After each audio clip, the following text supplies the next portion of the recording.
Well, the most significant one to my mind was the very bright shining spotlight, is all I could call it. The two largest cylindrical objects appeared somewhat in the manner of, say, a large aircraft passing through a patch of moist air, giving a short, fat condensation trail.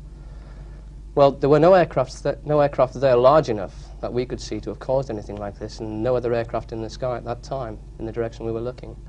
These things were, it's difficult to estimate their length. I mean, the size of a battleship is being quoted at me, but since it's very difficult to get visual reference in the sky. But say the length of the GPO tower or something like that, and about a quarter as wide as they were long. It appeared cylindrical.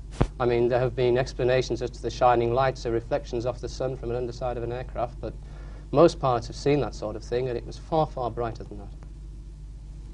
It certainly wasn't a star or a planet. On our flight back, we passed the same area of sky at about 2 hours later. This was at 11 p.m. It was dark. It was a perfectly clear night. We had the aircraft weather radar on, and we picked up some very definite returns, very solid returns. There were no clouds in the sky, so it couldn't have been a cloud return. And we picked these up at about 20 miles first, and as we flew along our track, we closed with these objects, and we eventually passed them at about 7 miles, and yet we could see absolutely nothing.